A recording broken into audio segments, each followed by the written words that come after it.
แสงทองสัพเพเหระปกิณกะไกลแจ้งรับผิดชอบดำเนินรายการโดยอัตมภาพพระครูอภิวัฒนวิกรมวัดปากตังเจริญตำบลดอยหล่ออำเภอดอยหล่อจังหวัดเชียงใหม่วันนี้อยู่ด้วยกันถึงเวลาตีสามครึ่งเป็นต้นไปก็จะได้ฟังเด็ดน้ำเด็ดธรรมรายการมรดกธรรมกำเมืองโดยท่านพระครูสังฆลักษณ์ธนอัตถรัตนศิริวัดหาลิกาลามสันมณะตำบลต้นทงอำเภอเมืองจังหวัดลำพูนเป็นประจำทุกวันพุธที่ท่านจะดำเนินรายการให้ญาติโยมทั้งหลายได้ยินได้ฟังกันรายการนี้มาพบกับญาติโยมเป็นประจำในเวลาตีสามทุกวันทุกเจ้าเว้นแต่ว่าเกิดพายุเกิดฝนเกิดเหตุสุดวิสัยอันนี้ก็บ่ได้มาปะกันเพราะบางครั้งบางทีก็มีกรณีไฟฟ้าดับพ้องอินเทอร์เน็ตขัดข้องแล้วก็อุปกรณ์บางอย่างบ่เอื้ออำนวยก็บ่สามารถที่จะมาเข้ารายการได้แต่ถ้าหากว่าสิ่งอื่นที่ว่ามาบ่เป็นอุปสรรคบ่เป็นปัญหาก็สามารถติดตามรับฟังกันก็ขออนุโมทนากับสถานีวิทยุทุกคลื่นครูบาอาจารย์ก็ดีผู้อำนวยการสถานีก็ตามที่เปิ้นได้เข้มแข็งอดทนตื่นมาเกาะสัญญาณเชื่อมสัญญาณ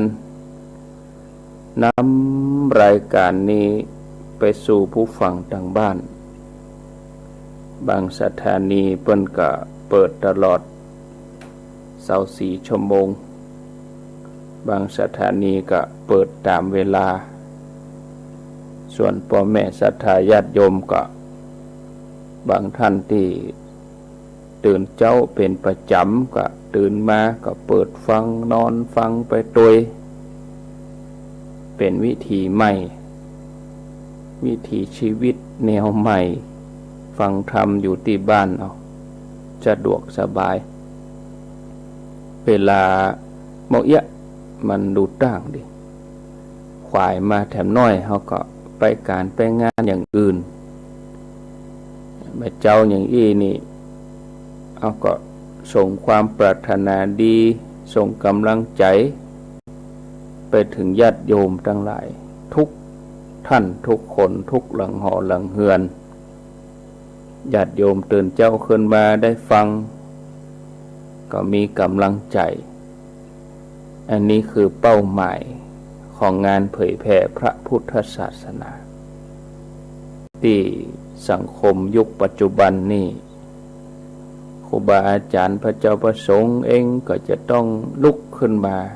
ช่วยกันพัฒนาจิตใจญาติโยมเมื่อญาติโยมได้มีที่พึ่งได้ฟังธรรมะก็ทำให้จิตใจของศรัทธาญาติโยมนั้นเกิดความสุขเกิดปีติเบิกบานแล้วก็มีกำลังใจในการที่จะร่วมกันฟันฝ่าอุปสรรคปัญหาหลายๆอย่างหลายๆประการที่เข้ามาในชีวิตของเรางานเผยแผ่พระพุทธศาสนาก็เลยเป็นงานที่มีความจำเป็นที่จะต้องได้ลุกขึ้นมาทำอย่างน้อยก็นำศรัทธาญาติโยม ในการที่จะประพฤติปฏิบัติบนวิถีใหม่ตื่นเจ้าขึ้นมาเราก็ได้รับสิ่งดีๆมาสู่จิตสู่ใจทำให้ตลอดทั้งวันแล้วก็มีความสุขใจจิตใจแช่มชื่นเบิกบานวันใดบ่ได้ยินบ่ได้ฟังก็หดหู่ง่อมเหงาญาติโยมท่านทั้งหลายเมื่อมาปะกันแล้วบ่ฮือได้ขาดแคลวเสียเวลาจนศรัทธาญาติโยมได้ ได้ไหว้พระเพื่อความเป็นสิริมังคละเป็นมงคลกับตนกับตัวกับครอบครัวกับบ้านกับจองกับหอกับเฮือนแล้วก็จะได้ปั่นปอนปีใหม่ให้ศรัทธาญาติโยมทั้งหลายตามลำดับต่อไปอะระหังสัมมาสัมพุทโธภควาพุทธังภควันตังอภิวาเทมิสวากขาโตภควตาธัมโมธัมมังนามัสสามิสุปฏิปันโนภควโตสาวกสังโฆสังฆังนะมามิกราบหนึ่งกราบสองกราบสามกราบนึกถึงคุณพ่อคุณแม่ของเฮาเนอกราบนึกถึงคุณครูบาอาจารย์กราบพระเรียบร้อยก้อยขยับขยายนั่งตามสบายนอนฟังก็ได้เอาความสะดวกสบายของท่านทั้งหลายว่าตอนนี้ไปก็จะได้ปั่นปอนคือศรัทธาญาติโยมท่านทั้งหลายปั่นปอนแบบพื้นเมืองปั่นปอนปีใหม่เมืองคือญาติโยมทั้งหลายเข้ากับสถานการณ์เข้ากับเหตุการณ์เนาะช่วงเทศกาลปีใหม่เมืองนี่กายกัมมังวจีกัมมังมโนกัมมังสันจิจจะโตสังอสันจิจจะโตสังสัพพังโตสังขมันตุโนละวิสังขาโลอันว่าสังขารปีเก่าอติกันโตข้ามล่วงพ้นไปแล้วบัดนี้มาจุมาจอดมาลอดมาเถิงปีใหม่เกี่ยวพญาวันบรรดาผู้ฟังรายการธรรมะทุกเวลาครูบาอาจารย์ทุกตนศรัทธาญาติโยมก็บละเสียยังหีดบริตเสียยังตำนองคลองประเวณีติสัพปุริสะนักปราชญ์เจ้าทั้งหลายได้กระทำแล้วแต่หลังมาจึงมีตุภะบุพภาราชาดวงดอกเขาดอกดอกไม้และลำเตียนสัพพะโภชนะมาวางเวียนไว้ตัดส่องหน้าของตาเพื่อจักมาสัจจะคารวะสู่มายังตนตัวครูบาอาจารย์พระเจ้าพระสงฆ์จุตนจุองค์ตลอดจนถึงสู่หมอกสู่มาคนเฒ่าคนแก่ผู้มีอายุว่าสันนั่นแต่ดีหลีแม่นว่าท่านทั้งหลายได้ประมาทะอัคคารวะโดยกายกรรมวจีกรรมมโนกรรมล่ำกรรมทั้งสามอิริยาบถทั้งสี่หูแจ้งที่ได้กระทำดังอันก็ดีบ่หูแจ้งที่ได้กระทำดังอันก็ดีบัดนี้ก็มาประมวลยังโตสะโต ตังหมายมวลฝูงนี้จักมาขอขมาฮือหายกลายเป็นอโหสิกรรมบ่ฮือเป็นนิวรธรรมกรรมอันจักห้ามเสียยังสักขะมักกะหนทางอันจักไปสู่จันฟ้าและเนรปานแห่งตั้นตั้งหลายเตียงแต่ดีลีตั้งแต่มหุตะปีใหม่เดือนใหม่นี้มาเปื่อไปหน้าขอเฮือตั้นตั้งหลายเจ้าข้าได้ปล่อยป้นเสยยังสัพพะพยะอุบาทพญาตกังวลอนตรลายเป็นตนว่าเคาะปีเคาะเดือนเคาะวันเคาะยามเคาะเมื่อรับเมื่อตื่นเคาะเมื่อยืนเมื่อนั่งนอนเตียวเลี้ยวพอก็ขอเฮือได้นิราชขาดจากตันตั้งหลายเป็นดังน้ำกิ่งตกจากใบบัวใบบอนอย่าขาดอย่าคาเฮือตันตั้งหลายนั่นนาประกอบไปด้วยกาญิกสุขเจจิกสุขไปจุวันจุยามอยู่เฮือมีใจไปเฮือมีโจมีลาบป่าแปสนะข้าศึกศัตรู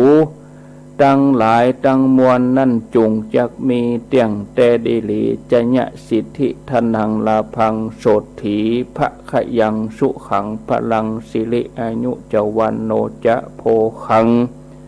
วุธีจัญญัสสวาสตวัสสาจะอายุจะชีวสิทธิภวันตุเต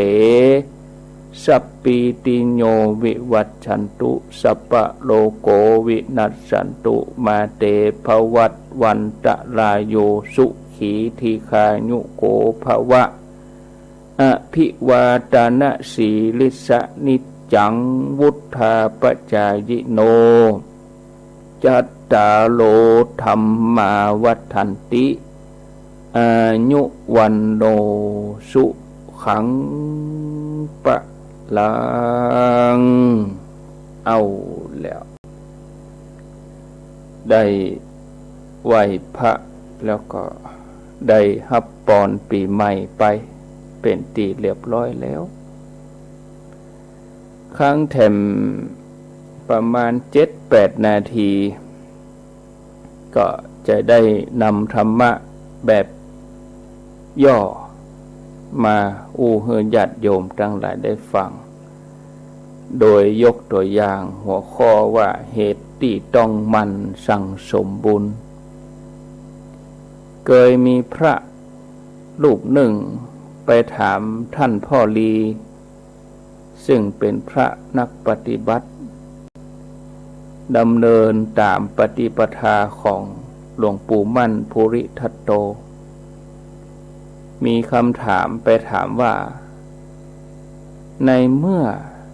มุ่งเน้นกรรมฐานแล้วเป็นจะใดถึงนำญาติโยมจัดงานบุญจัดงานกุศล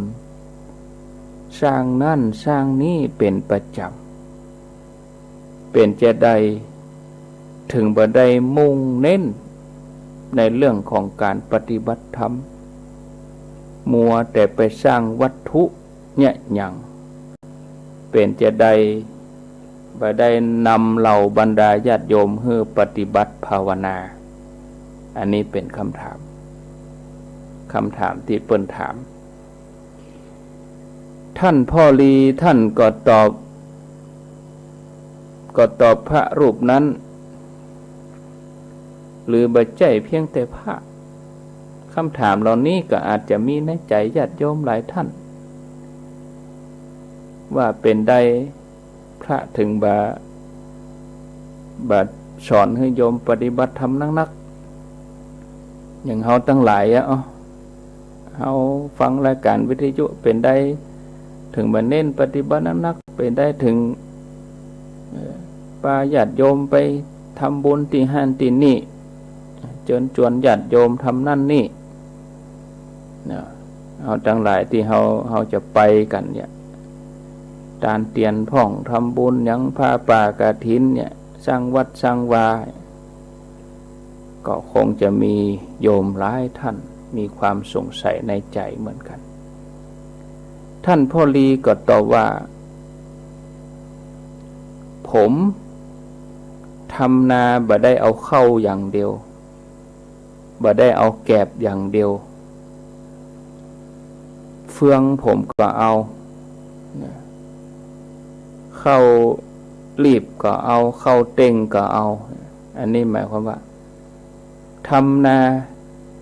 บ่ได้เอาเข้าอย่างเดียวแกบก็เอาลำก็เอาเฟืองก็เอาเข้านี่คือมรรคผลแกบอันนี้คือเนกขมะปารมีลำนี่มันจะละเอียดเหลือแกบหน่อยแกบหยาบแกบละเอียดนั่นน่ะแกบถ้าภาษากลางแกบก็คือแกบก็คือเปลือกข้าวที่มันหยาบปิวออกวุ่นถ้าเป็นลำที่เปิ้นเอาไปเตียวน้ำเอาหื้อหมูนะเข้าเปลี่ยนก็มันสูนกันหั่นเนาะมันละเอียดหน่อยอันนี้ก็เป็นบุญเป็นกุศลถ้าเป็นเฟืองหรือว่าฟางนี่ก็คือเป็นอุปนิสัยเป็นวาสนาโดยเหตุนี้คนทั้งหลายนี่มีนิสัยมีวาสนาต่างกันมีบุญบารมีที่อบรมสั่งสมมานักน้อยต่างกันบ่เท่ากันนะญาติโยมถ้าเฮาพิจารณาถ้าว่าเฮามุ่งเน้นน่ะอาตมาเกิดง่ายๆอย่างเอา3ข้อเนี่ยทานศีลภาวนาเนี่ยมาเป็นเกณฑ์ญาติโยมเขาจะทานอันนั้นเลยเอาง่ายอย่างญาติโยมวิถีเจ้าบ้านเขาเนี่ยเขาจะปล่อยหลวงเนอะเขาจะทานอันนั้นเนอะปะโถตึงบ้านมีส่วนร่วมหมดแล้วก็ระดับทานน่ะไปทานกฐินผ้าป่าเนอะสร้างแปลงอันนั้นเนอะเรื่องทานนี่มีส่วนร่วมหมดกินทานไต่ระดับขึ้นมาวันพวกวันศีลไปวัดกันเนอะไปถึง30บ่ถึง20อันก็หันชัดก็ญาติโยมบัดถ้าไปนับเรื่องภาวนาว่าวัดเฮาจะเป็นสำนักปฏิบัติเนอะคือมานั่งภาวนากันก็จะมีข้ออ้างแล้วร้องบ่ใช่ตันเหมือนขาตู้เฮ้ยนั่งภาวนาเตียวไปเตียวมามันได้อย่างนั่งรับตาบ่ได้อย่างนี่จะเป็นอีไปเนี่ยญาติโยมฉะนั้นเฮาอยู่ด้วยกันเฮาก็เหมือนการทำนาเฮาจะไปเอากะเข้าอย่างเดียวนะแก็บเฮาก็เอาเฟืองเฮาก็เอานี่นะญาติโยมเขาก็เหมือนกันนะเนอะที่เฮาปฏิบัติได้ระดับนี้เฮาก็บ่ควรจะไปดูถูกคนอื่นบารมีเปิ้นยังอ่อนอยู่วาสนาเปิ้นยังบ่ถึงเตื้อแต่นั่นเฮาก็ต้องทำศรัทธาญาติโยมทั้งหลายปฏิบัติตัวเองให้ดีเนาะสิ่งใดเฮาก็ควรจะพิจารณาให้ดีถี่ถ้วนชัดเจนถูกต้องอันใดที่หันว่ามันเป็นความดีนะก็ทำไปเถอะมันไม่เสียหายจะได้แนวใดอย่างใดก็ตามเนาะขออนุโมทนาในกุศลเจตนาของศรัทธาญาติโยมท่านทั้งหลายเอาละเนาะพอเวลาแล้วก็ใกล้เวลา อาตมาก็จะได้ตัดสัญญาณไปที่ท่านพระครูสังฆลักษณอัตรัตนสิริวัฒหลิกลามเวลา